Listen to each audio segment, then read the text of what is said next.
Bonjour, je viens, comme chaque mois maintenant, vous présenter l'horoscope lunaire durant tout ce mois de juillet 2025. L'horoscope lunaire, qu'est-ce que c'est? Maintenant, vous commencez à connaître, ce sont les positions de la Lune durant tout un mois.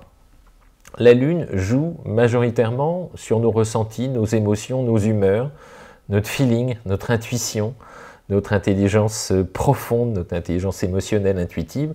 Donc elle a une place à l'expérience, à l'usage, aussi importante que la condition solaire, si ce n'est que son cycle est beaucoup plus rapide, parce que le Soleil fait son tour sur un système géocentrique à raison d'un signe par mois, alors que la Lune, elle fait 13 degrés par jour, voilà, elle est beaucoup plus rapide. Donc 1 degré par jour pour le Soleil à peu près, et 13 degrés par jour pour la Lune. Donc elle avance 13 fois plus vite dans son périple, dans notre champ, notre périmètre d'observation. Donc en un mois, elle fait un peu plus d'un tour complet. Voilà ce que je voulais vous raconter. Donc l'idée, c'est qu'on va regarder dans un premier temps les 4... période clé, on va dire, pour ce mois de juillet, les implications pour chacun, c'est ce que j'appelle les événements les plus angulaires, les plus marquants. Il y a une pleine lune, une nouvelle lune et 2 semi-pleines lunes, ce qu'on appelle des carrés soleil-lune.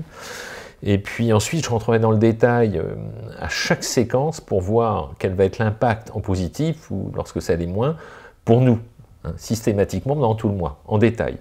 Alors, ça démarre avec un carré, donc une tension dans le ciel entre le Soleil et la Lune, c'est mercredi 2 juillet. À 19h31 en temps sidéral, vous rajoutez l'heure d'été et l'heure d'hiver, donc ça fait l'heure d'été et l'heure par rapport à Greenwich, ça fait 21h30 en gros. Mercredi 2 juillet, 21h30, la Lune sera à 10 degrés de la Balance et le Soleil sera à 10 degrés Cancer. Donc on aura une sorte de tension dans le ciel qui risque de fatiguer et d'agacer ceux qui ont des planètes deuxième décan Balance, deuxième décan Cancer, deuxième décan Capricorne, deuxième décan Bélier. Planète, quelle qu'elle soit, ça touche bien évidemment, ça impacte ce qui est touché, indiscutablement. À chaque fois, ça peut avoir un impact différent. Dans tous les cas, ça joue sur les émotions, une sorte de dichotomie de tension entre le conscient soleil et l'inconscient lunaire. Les deux sont un peu en tension, donc ça crée des variations d'humeur si vous avez des astres, ou si autour de vous, vous avez des profils qui ont des planètes dans ces 4 secteurs dont je parlais, deuxième décan Cancer, deuxième décan Balance, deuxième décan Bélier, deuxième décan Capricorne. Voilà, pour ce mercredi 2 juin, 21h30, avec quelques heures en amont, en aval, il y a ce qu'on appelle une orbe d'influence. Premier élément marquant. Le deuxième élément marquant, ce sera jeudi 10 juillet, avec la pleine lune. Jeudi 10 juillet, pleine lune. Elle se réalisera, on va l'appeler la pleine lune en Capricorne, elle sera à 19 degrés du Capricorne, et donc par extension, c'est une pleine lune, c'est une opposition avec le Soleil qui sera à 19 degrés du Cancer, bien évidemment, c'est à l'opposé. À 20h38 en temps sidéral, toujours la même histoire, ça fait 22h38 chez nous. 22h38, pleine lune, donc attendez-vous dans la nuit de jeudi à vendredi, tous ceux qui sont sensibles aux pleines lunes, à avoir peut-être une nuit un tout petit peu plus courte, raccourcie, ce sont des choses qui arrivent, vous êtes habitués. Et là, si vous avez des planètes qui sont dans le périmètre du deuxième, troisième décan, Capricorne, Cancer, Balance et Bélier, ben, vous la prenez un peu en pleine poire. Et puis si vous avez autour de vous des profils qui sont impactés par cette influence en question, parce qu'ils ont des planètes dans ces 4 séquences dont je viens de parler, ben, par effet rebond, ils risquent d'être un peu plus sensibles à ça, et donc d'humeur plus ou moins variable. Voilà. À l'inverse, pour les pleines lunes, si vous avez, vous, des planètes quelles qu'elles soient, en Vierge, en Taureau, en Poisson ou en Scorpion, vous n'êtes pas impacté, parce que les angles avec vous sont des angles de 60-120 degrés. Donc théoriquement, vous êtes beaucoup moins impacté, bien au contraire, vous pouvez épuiser une énergie assez stimulante, c'est le paradoxe des pleines lunes et des influences lorsque les angles sont heureux. Ensuite, il y a une autre influence sous forme d'un autre carré, un autre élément de tension, ce sera vendredi 18 juillet, la Lune sera à 26 degrés du Bélier, au carré conflit, demi-opposition, avec le Soleil qui sera donc à 26 degrés du Cancer. Ça se passera à 0h39 en temps sidéral, donc 0, 1, 2, en gros 2h40 du matin pour faire court, donc en plein milieu de la nuit de vendredi, de jeudi à vendredi. Ceux qui ont des planètes troisième décan, Bélier, Balance, Cancer, Capricorne, et puis tant d'autres qui êtes sensibles au mouvement de la Lune, vous risquez d'avoir aussi une nuit un peu difficile entre le vendredi 18 et samedi 19, pour l'anecdote. Et enfin, le dernier élément marquant, ça sera la nouvelle Lune qui va se réaliser dans le ciel jeudi 24 juillet, Nouvelle lune, soleil et lune sont dans le même axe vu de la Terre, c'est une conjonction, hein, nouvelle lune, à 2 degrés du Lion, à 19h12 en temps sidéral, ça veut dire 21h12 chez nous. Donc la nouvelle lune, ce qui est intéressant, c'est que les deux sont dans le même axe, donc les influences sont beaucoup moins tendues que dans le cas d'une opposition ou d'un carré. En général, c'est plutôt positif, parce que c'est réactif pour un mois des belles énergies. En Lion, c'est très chaleureux, très fort, très puissant, très solaire, très fort à l'expansion, si ce n'est qu'elle formera juste une opposition avec Pluton. Donc je dis ça comme ça. Donc ceux qui devront faire un petit peu attention avec cette nouvelle lune vont être tous ceux qui ont des planètes premier décan Lion, premier décan Verseau, premier décan Scorpion, premier décan Taureau. Et à l'inverse, parce que l'opposition de Pluton réactive le truc, hein, bien évidemment, ça risque d'être un peu chaud pour vous quatre. Donc là aussi, la nuit de jeudi à vendredi, elle restait un peu limite. Hein, jeudi 24, vendredi 25 juillet, si vous avez des planètes dans les 4 séquences dont je viens de parler, soyez diplomate, on ne peut pas dire autre chose que ça. Et puis, à l'inverse, si vous avez des planètes avec cette nouvelle lune, premier décan, mais tout le reste du signe, bien sûr, est impacté de façon dégressive, que ça soit Balance, Sagittaire, Verseau ou Bélier, ben vous, cette nouvelle lune, elle vous apporte une pêche, un dynamisme, un élan pour démarrer cette période de fin juillet tout à fait intéressant. Voilà l'idée des 4 éléments marquants. Il y aura quelques éléments marquants aussi pendant ce mois de juillet, je vous en reparlerai, je vous ferai des vidéos dédiées, notamment Saturne qui va amorcer une marche rétrograde, et Uranus, qui fait son tour en 84 ans, qui changera de signe le lundi 7 juillet, mais ça, je vais vous faire des vidéos beaucoup plus fines sur le sujet. Voilà, il faut regarder les autres vidéos. Bon, qu'est-ce que ça donne maintenant si on regarde dans le détail? Alors, si on regarde dans le détail, je prends mes éphémérides, un bouquin d'observatoire qui servait aux marins et aux astrologues avant l'apparition du GPS. Et puis, ça me permet d'avoir toutes les positions de la Lune. Là, c'est assez magique. J'ai toutes les positions de la Lune, c'est génial, vous allez voir. Alors, le 1er juillet, on sera un mardi 1er juillet, la Lune sera en Vierge. Donc, quand la Lune est en Vierge, très bon pour le moral de mes Vierges, de mes Capricornes, de mes Taureaux, mais également de mes Cancers et de mes Scorpions. À l'inverse, quand la Lune est en Vierge, agace un petit peu mes Gémeaux, mes Poissons, mes Sagittaires. Voilà, Lune en Vierge, voilà ce que ça donne pour vous.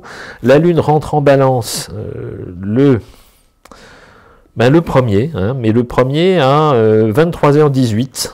Hein, on sera toujours le mardi 1er, 23h18, la Lune quitte la Vierge pour entrer en Balance. Et quand la Lune rentre en Balance, elle apporte plutôt bon moral à mes Balances, à mes Verseaux, à mes Gémeaux, à mes Sagittaires et à mes Lions, et quand elle est en Balance, elle agace mes Capricornes, mes Béliers et mes Cancers, c'est chacun son tour. Ensuite, la Lune sera en Scorpion à partir du 4 à 11h34 du matin, elle rentrera en Scorpion. En Scorpion, elle est un peu inquiète, elle est très observatrice, intuitive, un peu stressée souvent, mais il n'y a rien qui lui échappe. Lorsque la Lune est en Scorpion, elle apporte une certaine acuité plus aiguë pour mes Scorpions, pour mes Poissons, mes Cancers, mes Vierges et mes Capricornes, mais en revanche, elle agace et fatigue mes Lions, mes Verseaux et mes Taureaux. Voilà, c'est comme ça. Ensuite, la Lune va rentrer en Sagittaire, ça sera le 6 juillet. C'est le 6 juillet à 22h07 en temps sidéral, donc ça veut dire le 7 en fait, à 0h07 précisément, toujours l'heure de Greenwich plus l'heure d'été. Donc le 7 à 0h07, donc la nuit de 6 au 7, la Lune va passer en Sagittaire. J'aime bien les lunes en Sagittaire. Tout ce qui est Sagittaire, c'est positif, en général, et dynamique. La lune qui arrive là-dedans, elle apporte de l'optimisme, en général, hein, à mes Sagittaires, mes Béliers, mes Lions, mes Balances et mes Verseaux. En revanche, elle agace et fatigue mes Poissons, mes Gémeaux et mes Vierges. Ça tourne. La Lune va rentrer en Capricorne le 9 juillet à 8h56 en temps sidéral, 8, 9, 10, ça fait 11h du matin en gros. 9 juillet, 11h du matin, Lune rentre en Capricorne, bon pour le moral de mes Capricornes, de mes Taureaux, de mes Vierges, mes Poissons et mes Scorpions. En revanche, agace et fatigue mes Béliers, mes Cancers et mes Balances. Tac, ça tourne. Ensuite, la Lune va passer en Verseau le 11 à 17h22, ça fait 18, 19h22 le 11. La Lune passe en Verseau, bon pour mes Verseaux au niveau du moral, pour mes Balances, pour mes Gémeaux. Et puis quand la Lune est en Verseau, elle veut du bien à mes Sagittaires et à mes Béliers. En revanche, elle agace et fatigue, encore une fois, mes Taureaux, mes Lions et mes Scorpions. Ensuite, le 13, Saturne amorcera marche rétrograde à 6h du mat, en gros, mais ça on en reparlera, je vous ferai une vidéo sur le sujet, c'est un épiphénomène qui n'a rien à voir avec la Lune, mais comme je le vois apparaître sur les éphémérides, je vous en parle comme ça vite fait. La Lune passera en Poisson le 13, en fait, le 13 à 23h46, ça veut dire le 14 à 1h46 du matin. Le 14 à 1h46 du matin, la Lune rentre en Poisson. Très bon pour l'intuition, le feeling, les humeurs, les ressentis pour mes Poissons, mes Scorpions, mes Cancers, et également pour mes Taureaux, mes Capricornes. En revanche, fatigue et agacement pour mes Gémeaux, mes Vierges, mes Sagittaires. Ensuite, la Lune passera en Bélier le 16. Le 16, je vous fais tout de suite le rectif horaire, à 6h33, la Lune passe en Bélier. La Lune en passe, elle ne pêche en Bélier, la Lune. Oh, si vous avez autour de vous des profils qui ont des lunes en Bélier, ben, ils ne tiennent pas en place. Ils ont une énergie de fou. Je vais vous faire un truc, lune par élément à la fin, vous allez voir. Donc très bon en matière de tonicité pour mes Béliers, mes Lions, mes Sagittaires, mes Verseaux et mes Gémeaux. En revanche, fatigue et agacement pour mes Cancers, mes Balances et mes Capricornes. Ensuite, la Lune, le 16, tiens, Mercure amorcera une marche rétrograde, je vous en parlerai aussi dans un horoscope prévu à cet effet bientôt. Le 18, la Lune rentre en Taureau à 10h du matin. Elle est belle la Lune en Taureau parce qu'elle est paisible, calme, elle aime les bonnes choses, elle est apaisante. Donc très belle énergie pour mes Taureaux, mes Vierges, mes Capricornes, mes Poissons et mes Cancers. En revanche, lorsqu'elle est en Taureau, elle fatigue et agace mes Lions, mes Scorpions, mes Verseaux. CQFD. Ensuite, la Lune passera en Gémeaux le 20 à midi 23. Le 20 à midi 23, 20 juillet à midi 23. Lune passe en Gémeaux, très bon pour l'humeur de mes Gémeaux, mes Balances, mes Verseaux, mes Béliers, mes Lions. En revanche, lorsqu'elle est en Gémeaux, elle agace et fatigue mes Vierges, mes Sagittaires et mes Poissons. Voilà. Quand elle arrive en Cancer le 22 à 14h27, la Lune arrive en Cancer, encore une fois magnifique dans cette position-là, énormément d'émotions, de délicatesse, d'attention pour ceux qu'on aime. Très belle pour mes Cancers, mes Scorpions, mes Poissons, bonne humeur, mes Taureaux et mes Vierges, excellent. En revanche, fatigue et agacement pour mes Balances, mes Capricornes et mes Béliers. Ensuite, la Lune entre en Lion le 24 à 17h30. Lune entre en Lion, puissante énergie de fond, très belle vitalité profonde pour mes Lions, mes Béliers, mes Sagittaires, mes Gémeaux et mes Balances. En revanche, agacement et fatigue pour mes Scorpions, mes Verseaux et mes Taureaux. Ensuite, la Lune rentrera en Vierge le 26 à 22h57, 23h pour faire court, la Lune rentrera en Vierge, et lorsque la Lune rentre en Vierge, elle apporte des bonnes énergies pour mes Vierges, mes Taureaux, mes Capricornes, mes Cancers et mes Scorpions, et fatigue et agace mes Sagittaires, mes Poissons et mes Gémeaux. Ensuite, la Lune retournera, ben oui, parce qu'elle y était passée, il me semble, de mémoire, en Cancer, attendez, elle était où, ma Lune? J'étais en Lion, elle était en Vierge, elle retourne en Balance, pardon, le 29 à 7h44, retourne en Balance le 29 à 7h44, réapporte bonne énergie, bon moral pour mes Balances, mes Verseaux, mes Gémeaux, mes Sagittaires et mes Lions, et en revanche, lorsqu'elle est en Balance, elle agace mes Capricornes, mes Béliers et mes Cancers.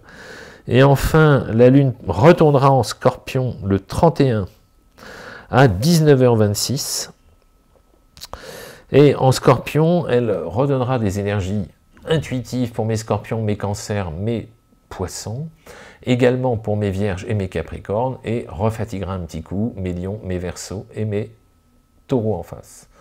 Voilà pour les mouvements de la Lune pour ce mois de juillet. J'espère que vous aurez tout noté. Parfois, je vais un peu vite, mais c'est vrai que ces cycles lunaires, ils sont très rapides, et c'est un petit plus, tout simplement, qui permet d'affiner, d'affûter, de calibrer de façon plus subtile un épiphénomène qui peut se présenter dans le ciel.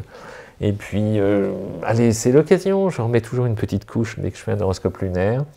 Vous vous souvenez, je vous ai parlé, je pense le mois dernier, des mécanismes de la Lune par rapport au Soleil. Hein.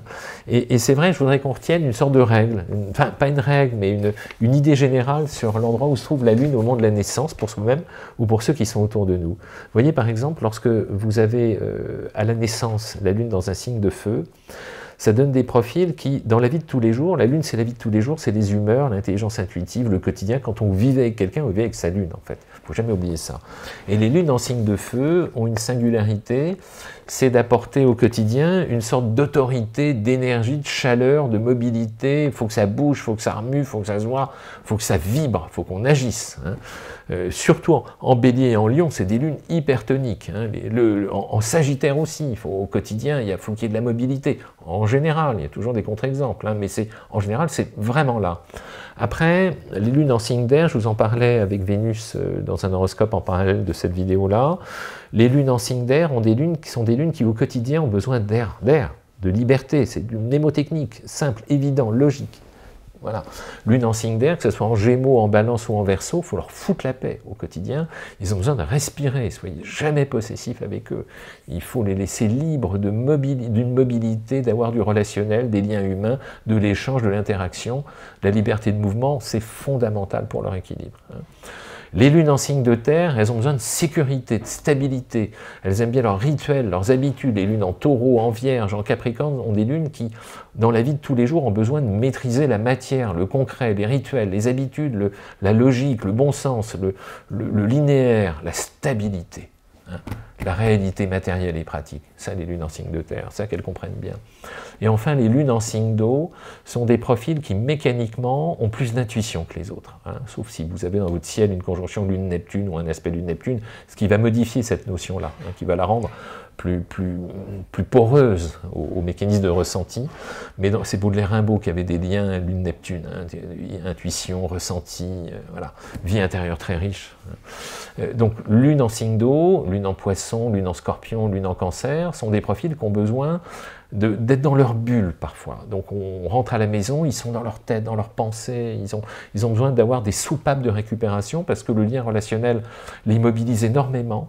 Ensuite, l'imagination, le passage du conscient à l'inconscient, les ressentis, tout ça, on doit les driver, les gérer, les calibrer, les analyser, les décortiquer, s'en imprégner émotionnellement, en profondeur.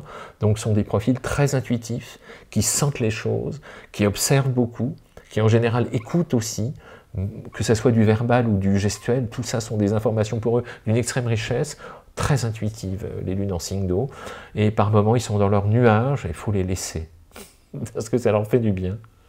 Voilà ce qu'il faut retenir tout simplement des 4 éléments en fonction de la lune. Voilà ce que je voulais vous raconter ce mois-ci autour de cet horoscope lunaire. Voilà, allez, merci pour vos gentils, adorables messages, commentaires, et puis on se dit au mois prochain pour les horoscopes lunaires. Merci.